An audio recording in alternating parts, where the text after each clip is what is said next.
O filme Gladiador, dirigido por Ridley Scott, estabelece sua premissa moral no momento de maior desumanização do protagonista. No Coliseu, transformado em escravo e espetáculo, o herói é coagido a revelar sua identidade.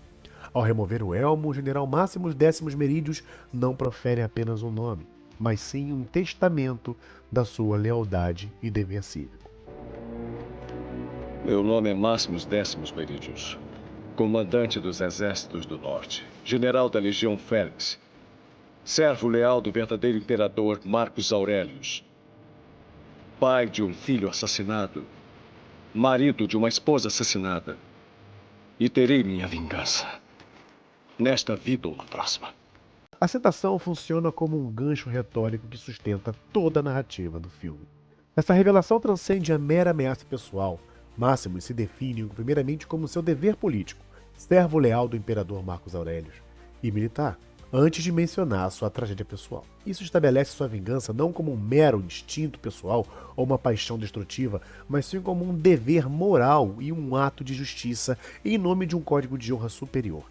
É a declaração de guerra da Virtus Romana, que valorizava o dever e a integridade contra um mundo de paixão e tirania que a assassinou. Seja bem-vindo, você está no Cine Memória.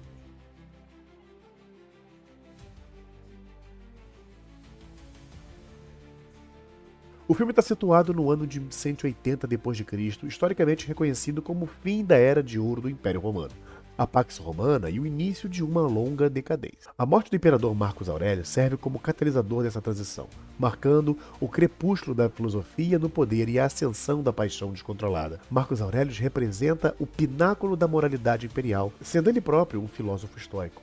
Sua morte é o ponto a partir do qual os valores da Roma se esvaem. A decadência moral, simbolizada pelo fim da dinastia Antonina e a ascensão de Cômodo, é apresentada como a causa direta da tragédia de Máximos.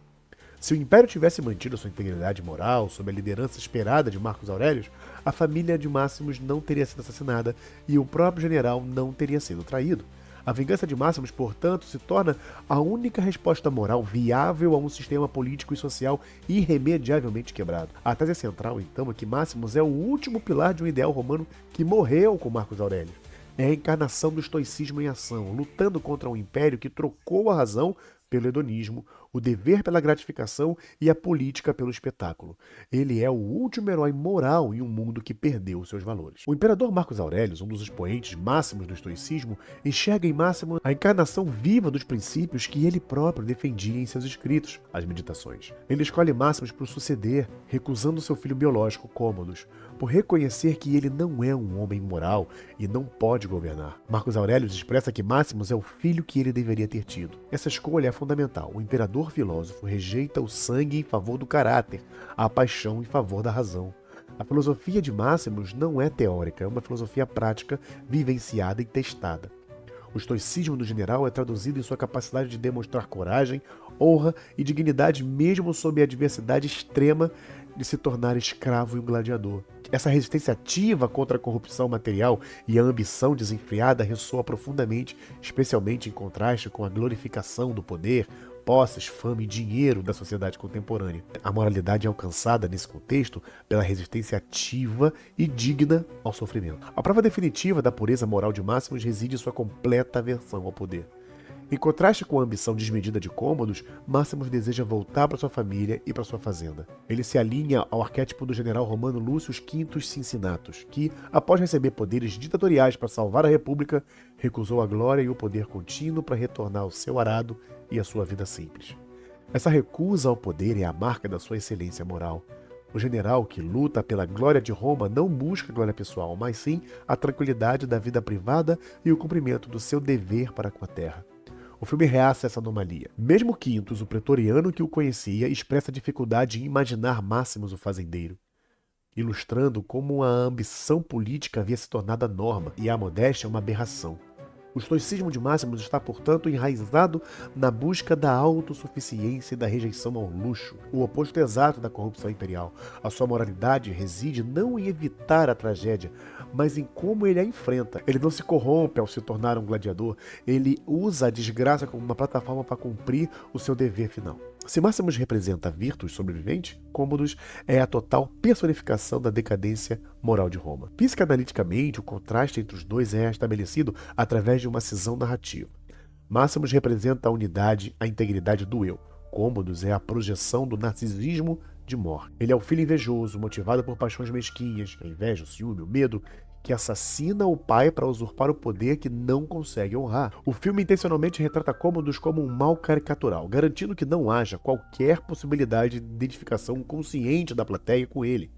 Essa simplificação é uma estratégia cinematográfica para reforçar a moralidade de Máximos, ao mesmo tempo que permite que o público se satisfaça em gozo sádico com a morte do vilão, sem sentir aquela angústia de castração ou culpa. A remoção de cenas que pudessem humanizar Cômodos confirma a intenção de mantê-lo como uma encarnação do mal, um antagonista perfeito para um herói moral. Sob a perspectiva política, Cômodo representa a prostituição do ideal de Roma. Ele rejeita a razão e a governação em favor de gratificação pessoal, abandonando as guerras e buscando a vida confortável e viciada na cidade. Quando questionado sobre a grandeza de Roma, ele entende que a grandeza é uma visão. A visão de Cômodos é que a força de Roma não reside na filosofia do Senado, mas na distração da plebe. O senador Gracchus lamenta sua transformação, afirmando que o coração pulsante de Roma não é o mármore do Senado, é a areia do Coliseu. Cômodo planeja conjurar mágica para o povo, distraindo-os para que esqueçam os tediosos sermões de alguns velhos secos. Ele usará o espetáculo da morte, panem et circenses, para roubar a liberdade do povo e ainda assim receber sua adulação. A decadência aqui não é apenas a imoralidade pessoal do imperador, mas a imoralidade sistêmica que prioriza a gratificação sensorial sobre a governança racional. O Coliseu, sob a tirania de Cômodo, é o cenário máximo da perda de valores. É onde o general, um homem que defendia a fronteira do império, é reduzido a uma mercadoria, um escravo sem nome. A arena, historicamente o local onde os romanos confrontavam sua mortalidade, se transforma em um instrumento de opressão e de manipulação política. Um emblema do jogo virtual de Cômodo. A plateia do Coliseu, seduzida pelo espetáculo do terror, se torna cúmplice da imoralidade, buscando o gozo sádico com a violência. A luta de Máximos é uma batalha para sua própria identidade e pela memória de um ideal. Cômodo entende que, antes de matá-lo fisicamente, precisa matar o seu nome, reduzindo-o a um status de gladiador. A moralidade inquebrável de Máximos reside em reter quem ele é, mesmo quando o sistema tenta desumanizá-lo. Na arena, Máximos não abdica da sua virtus, ele mantém a disciplina militar e transforma a luta individualizada, a própria do espetáculo, em estratégia coletiva. Ele exorta seus companheiros gladiadores. O que quer que saia destes portões, teremos mais chances de sobrevivermos se trabalharmos juntos. Entenderam? Se ficarmos juntos, sobreviveremos. Ele restaura a ideia de unidade e fraternidade no coração do espetáculo da decadência, usando a arma do inimigo para lutar contra o sistema. O momento mais revelador da sua superioridade moral é o uso da misericórdia. Quando ele se recusa a matar um oponente derrotado, a turba, acostumada à sede de sangue, reage com admiração e surpresa. Isso prova que, apesar da corrupção, a alma da plebe romana ainda responde à ética. Máximos derrota Cômodos não apenas pela força militar, mas pela sua superioridade moral que ressoa até mesmo na alma corrompida da plebe. Embora o estoicismo mais rigoroso condene a paixão de vingança, no mundo irremediavelmente quebrado do gladiador, a vingança de Máximos se transforma no único caminho para a justiça histórica. Em um sistema onde o aparato legal e moral falhou completamente, a paixão pessoal, a necessidade de vingança, se funde com o dever do serviço público. A vingança é o motor que permite a Máximos cumprir o mandato póstumo de Marcos Aurélio.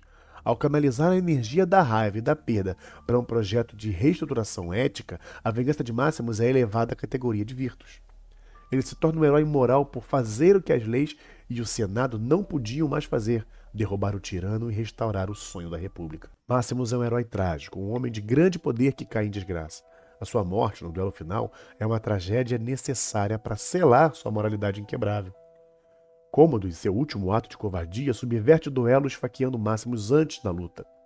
No entanto, a força de Máximos, ancorada em sua integridade psíquica e disciplina estoica, é tamanha que ele triunfa mesmo ferido mortalmente. A sua vitória sobre Cômodos não é um mero triunfo físico, mas sim a destruição da paixão pelo dever. A morte subsequente de Máximos não é uma derrota, mas sim a culminação do seu sacrifício, se transformando em um mártir do ideal romano.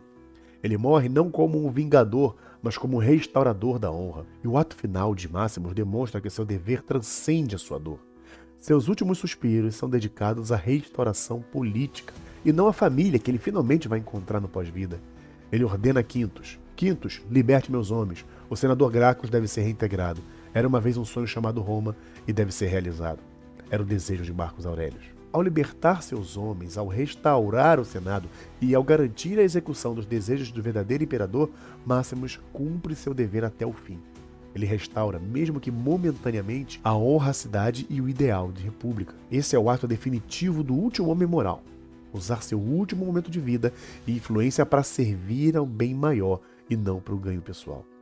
A profunda ressonância de Máximos com o herói moral deriva da sua relevância contemporânea. O interesse ressurgente pelo estoicismo no século XXI, uma época marcada pela busca incessante por fama, posses, torna a figura de Máximos, o homem que rejeita tudo isso, um catalisador moral. Ele nos oferece o modelo de virtus pela resistência ativa à ambição e à corrupção. No entanto, a análise da moralidade de Máximos é inseparável da crítica que o filme faz ao espetáculo de massa. O filme denuncia que o panem et circenses, usado por cômodos para manipular a população, mas ao mesmo tempo utiliza o próprio espetáculo, a violência hiperdramática e vilões simplificados, para engajar a audiência moderna. O herói moral é paradoxalmente um produto de uma simplificação dramática. A pureza de Máximos só é crível porque a maldade de cômodos é intencionalmente exagerada, garantindo a satisfação catártica para o espectador.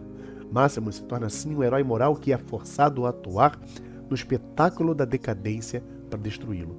Sua moralidade inabalável é a performance mais nobre em um palco sujo, provando que a honra não é determinada pelo status social ou político, mas pela lealdade a um código de conduta inabalável. O sonho de uma Roma moral pode ter morrido, mas o legado de virtude de seu último general vive, oferecendo um farol ético contra a tirania da gratificação e da distração.